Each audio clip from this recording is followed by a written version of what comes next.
আমার সামনে যদি কোনো নারী নিউড হয়ে যায়, ড্রেসই নাই ধরেন, আমি কি তার দিকে তাকাতে, মানে দেখেন সূরা নূরে যে আল্লাহ তাআলা পর্দার কথা বলেছেন, এখানে দুটো বলেছেন, যে পুরুষও যেন চোখের হেফাজত করে, নারীও যেন চোখের হেফাজত করে এবং পর্দা করে। তাহলে একমাত্র নারী ঢেকে থাকবে আর আমি তাকিয়ে থাকবো, এটা এই সমস্ত কথা যারা বলে। এবং আমরা দেখলাম পরের দিন তাকে এই করার পরে একটা গ্রুপ তার সামনে গিয়ে তার হাতে কোরআন শরীফ উপহার দিচ্ছে। আপনি পোট্রে করেন যে পুরো সোসাইটি দেখলো একটা ছেলে, একটা লোক একটা মেয়েকে টিজ করেছে, ড্রেস নিয়ে খারাপ কথা বলেছে।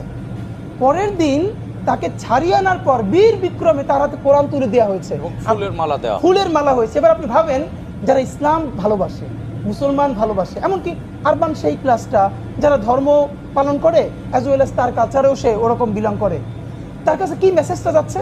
এবং আপনি খেয়াল করেন এর সাথে বাংলাদেশের মূলধারার কোনো আলেমদের সম্পর্ক নাই। আমাদের আফসোসটা কি জানেন, আজ থেকে 15-16 বছর আগেও বাংলাদেশের যত ধর্মীয় ইস্যু এগুলো সব মূলধারার আলেমরা নিয়ন্ত্রণ করতেন।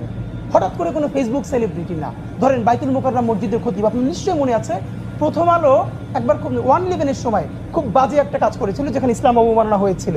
এবং দেখেন কি শান্তিপূর্ণ উপায়ে তাকে নিয়ে বাইতুল মোকাররমের খতিব ওবায়দুল হক সাহেবের কাছে তওবা করানো হলো। এর মানে সিস্টেমটা দেখেন। এর মানে তখন আমাদের জাতীয় মুরব্বী ছিল, বাইতুল মোকাররমের খতিব ছিলেন, বাংলাদেশে এরকম অনেক গুণীজন আলেম ছিলেন, সমাজেও এরকম সমাজে মুরব্বী ছিলেন।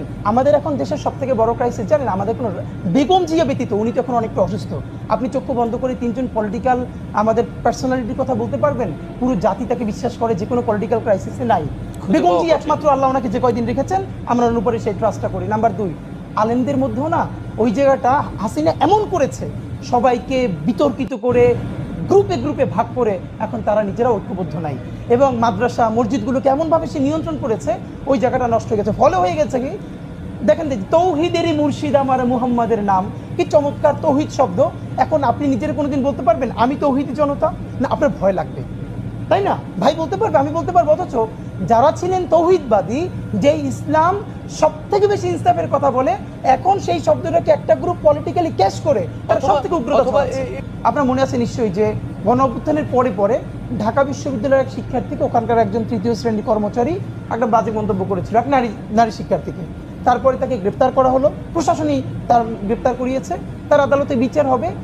আমরা দেখলাম যে রাত্রিরে কোট আনকোট তারা তৌহিদি জনতা নাম দিয়ে সেই থানার সামনে হাজির হলো যে তাকে ছাড়াতে হবে। এবং সব থেকে আমার খারাপ লাগলো, পরের দিন যেটা গিয়ে দেখলাম, তাকে যখন কোর্ট জামিন দিল, যে ঠিক আছে তাকে জামিন দেওয়া হয়েছে।